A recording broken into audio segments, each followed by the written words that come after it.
Hello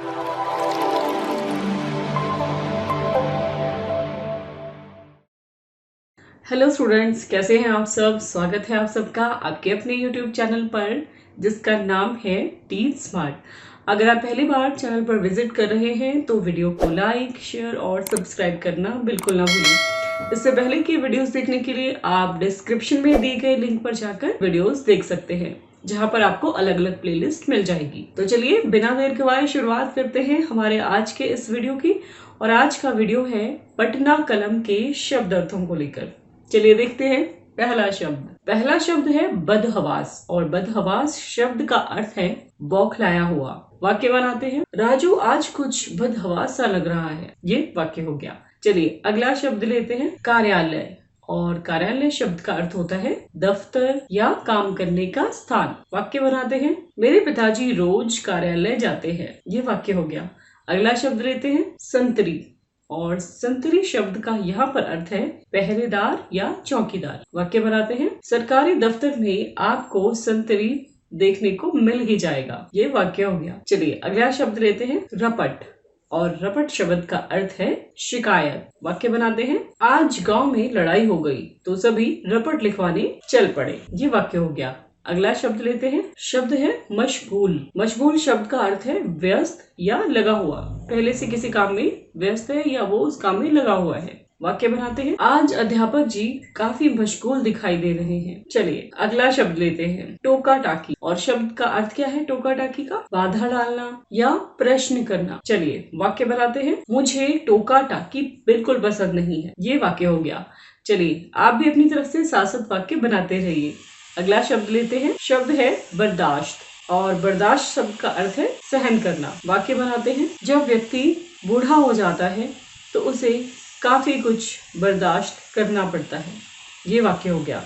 अगला शब्द लेते हैं और शब्द है चेहरा तमतमा। चेहरा तमतमा का अर्थ है बच्चों बहुत क्रोध आना, जो चेहरे पर दिखाई दे, इतना गुस्सा। वाक्य बनाते हैं, जब बच्चे कक्षा में काफी शोर कर रहे थे तो अध्यापक का चेहरा तमतमा गया।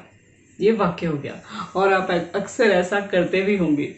चलिए अगला शब्द लेते हैं, टस से मस। इस शब्द का अर्थ है हठ न छोड़ना, अपनी बात पर अड़े रहना। वाक्य बनाते हैं, जीवन में सफल होने के लिए अपने लक्ष्य से टस से मस नहीं होना चाहिए। ये हमारा वाक्य हो गया। चलिए अगला शब्द लेते हैं, इतिहास। और शब्द का क्या अर्थ है? इतिहास सभी को पता है, इतिहास वो समय होता है जो बीत जाता है, यानी बीता हुआ समय। वाक्य बनाते हैं, भारत देश का इतिहास काफी गौरवशाली है जो हम सभी को जानना चाहिए। ये वाक्य हो गया। चलिए अगला शब्द लेते हैं, महत्वपूर्ण। और महत्वपूर्ण शब्द का अर्थ है आवश्यक, जरूरी और प्रभावशाली।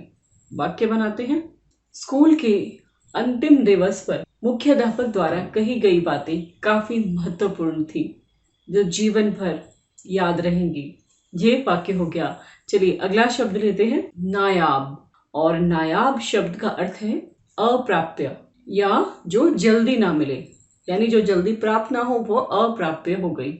वाक्य बनाते हैं, ये जीवन काफी नायाब है। तो ये वाक्य हो गया है हमारा। अगला शब्द लेते हैं, चित्रशैली। और चित्रशैली शब्द का अर्थ है चित्र की विधा। वाक्य बनाते हैं, पाठ में एक चित्रशैली की बात की गई है जो कि काफी नायाब थी। ये वाक्य हो गया।